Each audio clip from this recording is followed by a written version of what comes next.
Hello everyone. आज हम लोग का टॉपिक है बीएससी का डिफरेंशियल इक्वेशन का एक टॉपिक जिसे हम लोग बोलते हैं ए differential equation of form first order but not first degree. Means कोई भी डिफरेंशियल इक्वेशन जो फर्स्ट ऑर्डर का हो पर डिग्री फर्स्ट नहीं होना चाहिए, उस टाइप के डिफरेंशियल इक्वेशन को हम लोग कैसे सॉल्व करेंगे, उसको कैसे आइडेंटिफाई करेंगे, उसको प्रॉब्लम से हम लोग सारा उसका मेथड उसका प्रॉब्लम सारा हम लोग आज सीखेंगे। देखिए, कोई भी डिफरेंशियल इक्वेशन अगर इस फॉर्म में रहे, मतलब देखिए यहाँ पर ऑर्डर इसका क्या है, इस डिफरेंशियल इक्वेशन का 1 है क्योंकि dy/dx का पावर क्या है, वो 1 है, और इसका इस डिफरेंशियल इक्वेशन का डिग्री 1 नहीं है। अगर n इक्वल टू मैं 2 ले लिया तो डिग्री 1 नहीं होगा, 2 हो जाएगा। n इक्वल टू अगर मैं 5 ले लिया तो डिग्री 5 हो जाएगा। तो ऐसा इक्वेशन डिफरेंशियल इक्वेशन जिसका ऑर्डर ऑलवेज सब में देखिए d का पावर 1 है, ऑर्डर 1 है पर डिग्री 1 नहीं है, तो उस टाइप के डिफरेंशियल इक्वेशन को हम लोग इस कैटेगरी में रखते हैं, जहां पर a0, a1, a2 और an क्या हो सकता है, ये फंक्शन ऑफ x या y का फंक्शन हो सकता है या कांस्टेंट हो सकता है। फंक्शन ऑफ x या y कहने का मतलब क्या हुआ, any expression in x and y और कांस्टेंट। ठीक है, तो इस टाइप के डिफरेंशियल इक्वेशन को हम लोग सॉल्व कैसे करेंगे। देखिए, जनरली 4 मेथड होते हैं इस टाइप के डिफरेंशियल इक्वेशन को सॉल्व करने के लिए, जो एग्जाम में पूछा जाता है। और भी सॉल्व करने का मेथड है, पर हम लोग यहाँ पर जनरली 4 मेथड को सीखेंगे। इसमें से पहला मेथड क्या है, सॉल्वेबल फॉर पी, दूसरा solvable for x, similarly solvable for y, और लास्ट पढ़ेंगे हम लोग क्लेरॉस फॉर्म। देखिए, इसमें से हम लोग सारा मेथड को सीखेंगे, सारे मेथड को हम लोग जानेंगे, इसको कैसे सॉल्व किया जाता है, इसका फॉर्म क्या होता है, और इस पर डिपेंडेंट सारे के ऊपर डिपेंडेंट सवाल भी हम लोग सॉल्व करेंगे। तो इसमें सबसे पहले हम लोग सॉल्व करेंगे सॉल्वेबल फॉर फी। तो एक्चुअली सॉल्वेबल फॉर फी को सॉल्व करने के लिए हम लोग कैसे आइडेंटिफाई करेंगे कि इस डिफरेंशियल इक्वेशन, हम लोग जनरली किसी भी डिफरेंशियल इक्वेशन को हम लोग कैसे लिख सकते हैं, एक्स वाई एंड पी चाहे dy/dx के फॉर्म में लिखते हैं। कोई भी डिफरेंशियल इक्वेशन इस फॉर्म में एक्सप्रेस किया जा सकता है। Differential equation means any expression in x y and dy/dx, कोई तो हम लोग डिफरेंशियल इक्वेशन कहते हैं। तो अगर इस डिफरेंशियल इक्वेशन को मुझे आइडेंटिफाई करना है कि इसमें से 4 मेथड में से किस मेथड से सॉल्व किया जाएगा, तो सबसे पहले हम लोग सीख रहे हैं कि P मेथड से कैसे सॉल्व करेंगे, उसको हम लोग कैसे आइडेंटिफाई करेंगे कि इस डिफरेंशियल इक्वेशन को हम लोग इस मेथड से सॉल्व करेंगे। तो अगर कोई भी डिफरेंशियल इक्वेशन P मतलब dy/dx, यहाँ P क्या है, यहाँ पर P क्या है, dy/dx है। तो P अगर कोई भी डिफरेंशियल इक्वेशन P के लीनियर फैक्टर में एक्सप्रेस किया जा सकता हो, तो उसको हम लोग इस मेथड से सॉल्व कर सकते हैं। P का लीनियर फैक्टर करने का मतलब, मैं बोला कि इस डिफरेंशियल इक्वेशन को मैं f1 x, y, P f2 x, y, similarly P fn x, y equal to 0। मैं इस डिफरेंशियल इक्वेशन को इस लीनियर फैक्टर में मैं एक्सप्रेस कर दिया। लीनियर फैक्टर मतलब P का पावर कितना होना चाहिए, 1, तभी लीनियर बनता है। P मतलब dy/dx का पावर अगर 1 है तभी वो लीनियर कहलाता है। तो अगर मैं इस डिफरेंशियल इक्वेशन को इस फॉर्म में अगर एक्सप्रेस कर पाता हूं, तो मैं समझ जाऊंगा कि इस डिफरेंशियल इक्वेशन को मैं इस टाइप से सॉल्व कर पाऊंगा। तो सॉल्व करने का मेथड क्या है, कैसे सॉल्व करेंगे। मान लीजिए मैं इस डिफरेंशियल इक्वेशन को इस लीनियर फॉर्म में एक्सप्रेस कर लिया, ठीक है। अब मैं क्या करूंगा, इंडिविजुअल को इक्वल टू 0 करूंगा, P f1 x, y equal to 0। Similarly P equal to f2 x, y और ये भी वैसे ही आएगा। अब इसको मैं इंडिविजुअली जो क्लास 12 में डिफरेंशियल इक्वेशन सॉल्व करने का मेथड सीखे हैं उस मेथड को यूज करके इसको हम लोग सॉल्व कर लेंगे। जैसे तो इसे सॉल्व करने के बाद मान लीजिए इसका सोल्यूशन ऐसे आया x, y equal to c1। इसका सोल्यूशन आया phi1 दे रहे हैं इसको phi2, x, y c2, और इसका सोल्यूशन मानकर चल रहा है phi3 x, y c n है तो cn। सबके लिए जब भी हम लोग किसी भी इंटीग्रेशन इसको अगर मैं सॉल्व करूंगा तो इंटीग्रेशन आएगा, इंटीग्रेशन को सॉल्व करने से कांस्टेंट आएगा। तो ये इंडिविजुअली मैं अलग अलग करके इसको सॉल्व कर लिया। तो इस डिफरेंशियल इक्वेशन का सॉल्यूशन, जनरल सॉल्यूशन क्या होगा, मैं सबको phi1 x, y minus c1 इसको सबको c1 को रिप्लेस कर देंगे एक सिंगल कांस्टेंट से phi2 x, y minus c dot dot dot phi n है phi n x, y minus c n equal to 0। ये मेरा जनरल सोल्यूशन हो गया। क्या किया, इंडिविजुअली सॉल्व किया सबको इसको इधर ले जाकर क्या कर लिया, 0 के बराबर कर लिया, इसको भी इधर ले गए 0 के बराबर, इसके भी इधर ले गए 0 के बराबर, और c1, c2 और cn सारे कांस्टेंट को एक सिंगल कांस्टेंट c में मैंने रिप्लेस करके इसको प्रोडक्ट फॉर्म में लिख दिया। यही मेरा जनरल सोल्यूशन हो गया, जहां पर c1 to c2 equal to dot dot dot cn equal to c है। तो सॉल्वेबल फॉर p किसी भी डिफरेंशियल इक्वेशन से इस मेथड से कब सॉल्व करेंगे ये भी जान गए, अगर वो लीनियर फैक्टर में एक्सप्रेस किया जा सके।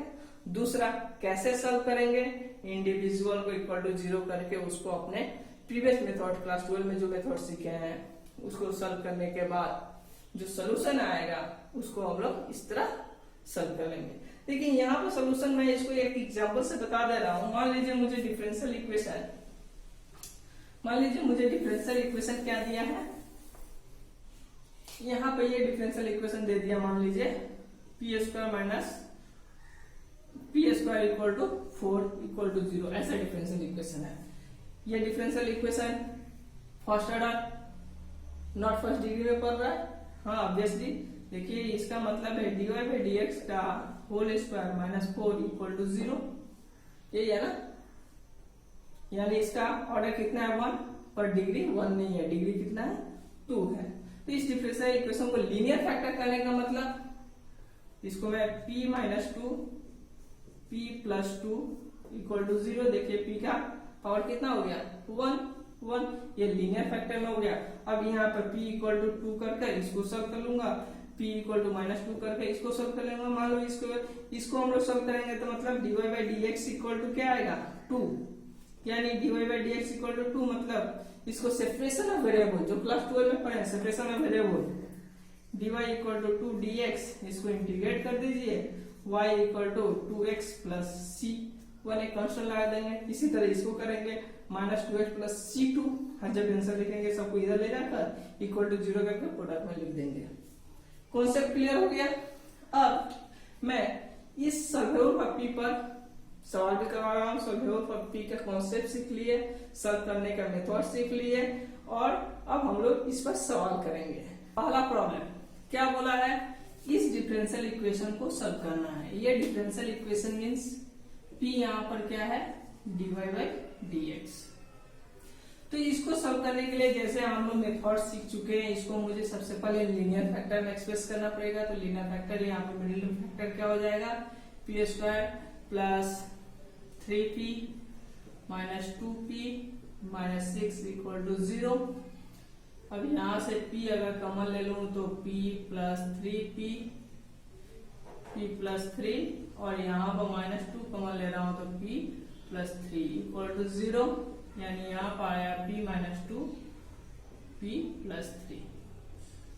देखिए यहाँ p का लीनियर फैक्टर में एक्सप्रेस हो गया। अब मुझे क्या करना है, इंडिविजुअली इसको डिफरेंशियल इक्वेशन को सॉल्व कर लेना है। तो p माइनस 2 इक्वल टू 0, इसको सॉल्व कर लेते हैं। p का मतलब मान क्या होता है, यहाँ पर dy बाई dx लिख लिए equal to 2, separation of method में क्या चलेगा आएगा, dy इक्वल टू 2dx। अब इसको इंटीग्रेट कर दीजिए, इंटीग्रेट करने से y आएगा, इसका इंटीग्रेशन हो जाएगा 2 बाहर निकल कर, इसका x और इसके लिए एक कांस्टेंट लगा दिया। इसको मैं ऐसे लिख लिया, y minus 2x minus c1 equal to 0। एक आ गया सर। दूसरा p minus p plus 3 equal to 0 करेंगे तो यहाँ पर आ जाएगा dy by dx equal to -3, फिर सेपरेशन -3dx, इंटीग्रेट कर लीजिए, y equal to -3x plus c2। अब यहाँ पर y plus 3x minus c2 equal to 0 कर लिए। इसलिए अब जनरल सोल्यूशन क्या लिखेंगे, सोल्यूशन इस डिफरेंशियल इक्वेशन का जनरल सोल्यूशन जैसे इसको प्रोडक्ट में लिख देंगे और c1 और c2 को रिप्लेस कर लेंगे एक सिंगल कांस्टेंट से। तो y minus 2x minus c, y plus 3x minus c equal to 0। ये मेरा आंसर हो गया। क्लियर है? तो सिंपल सा मुझे इस मेथड से सॉल्व करना है। नेक्स्ट प्रॉब्लम मेरा क्या है, इसको मिटा दें।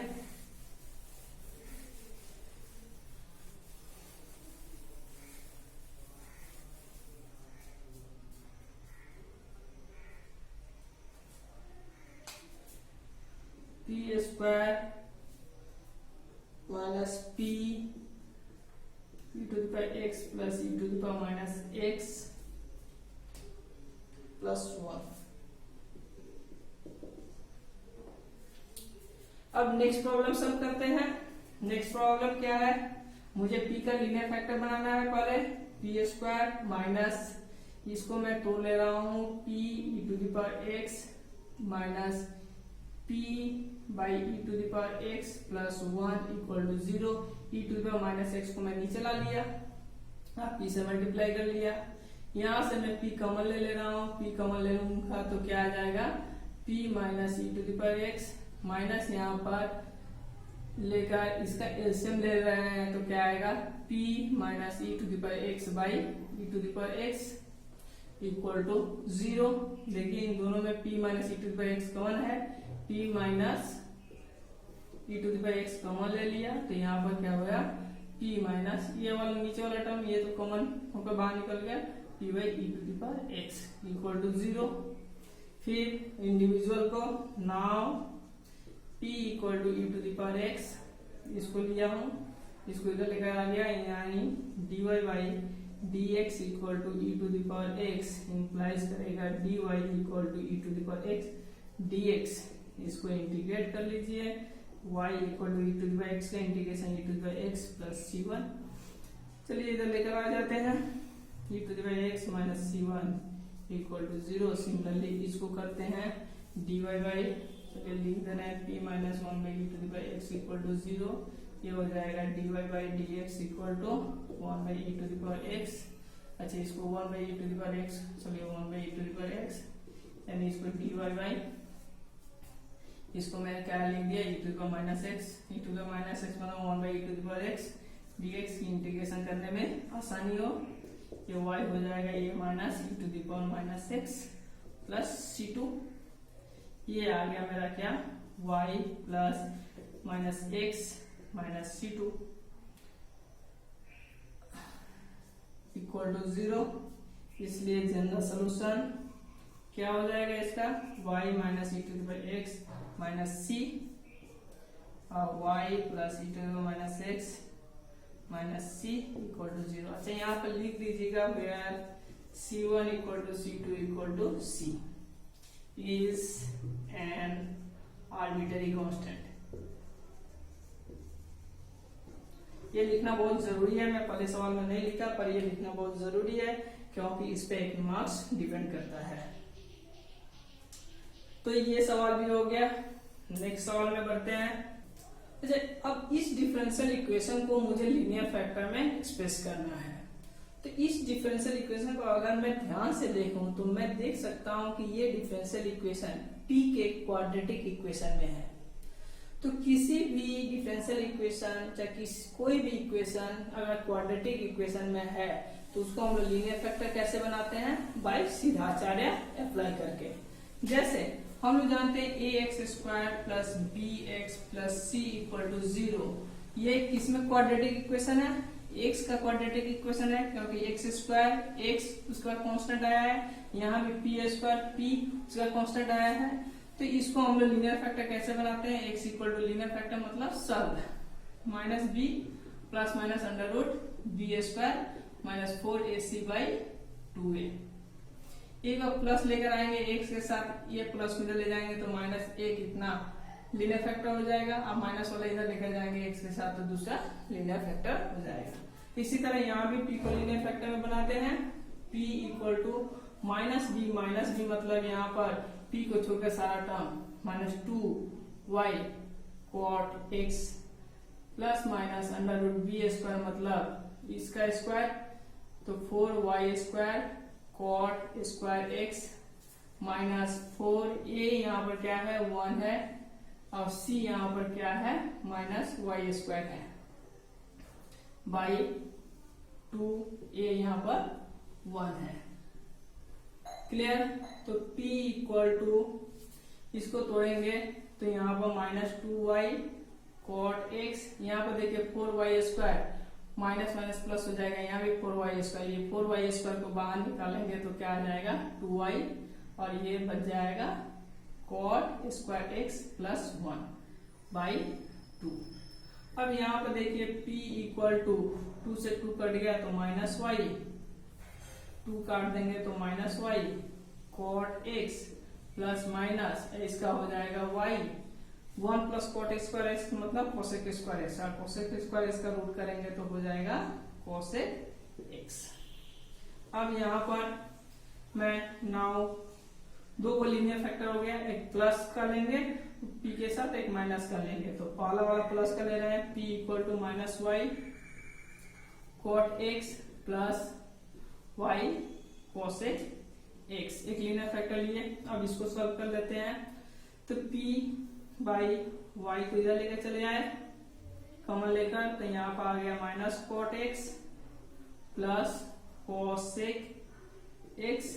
अब इसको मैं p मतलब dy बाई dx, तो dy को रखा यहाँ पर, dx को इधर मल्टीप्लाई कर दूंगा y minus cot x, dx multiply कर दीजिए प्लस कोसेक x dx।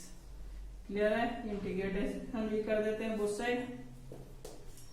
अब इसका तो हम लोग जानते हैं formula log of mod y, इसका formula minus log of mod sine x plus इसका formula log of mod cosec x minus cot x। और मैं यहाँ पर लॉग c इंटीग्रेशन कांस्टेंट ले लिया।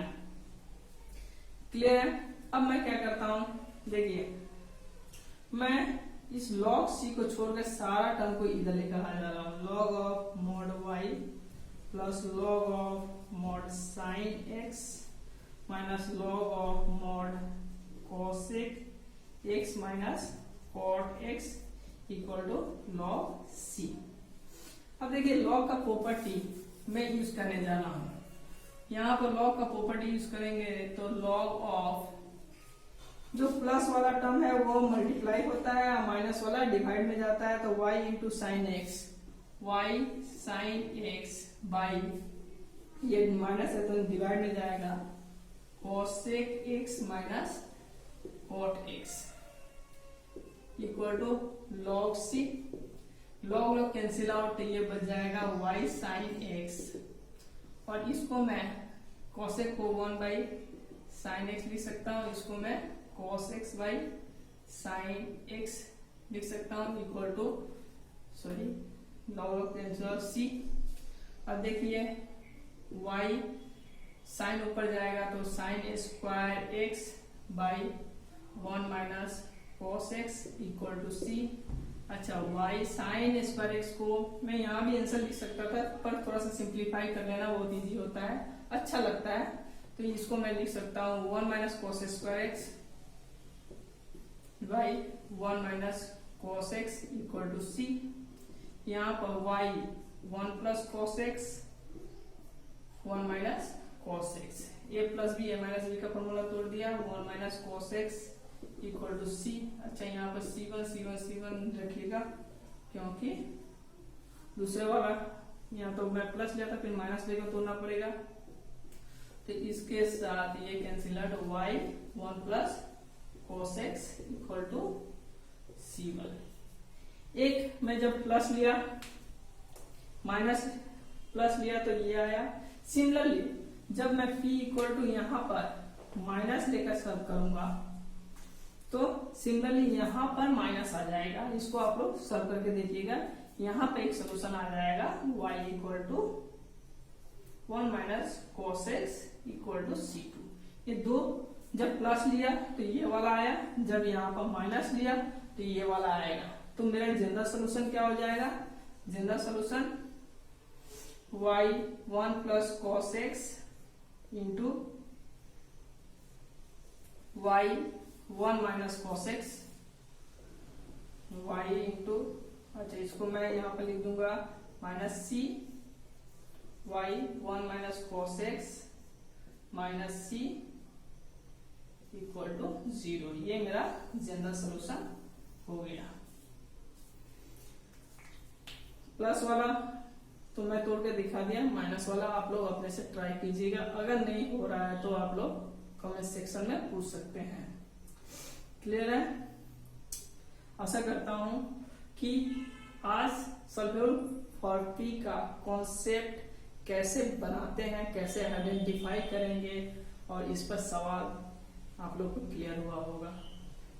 प्लीज इस चैनल को सब्सक्राइब और शेयर कर दिया कीजिए क्योंकि इसका ग्रोथ हो सके। Thank you.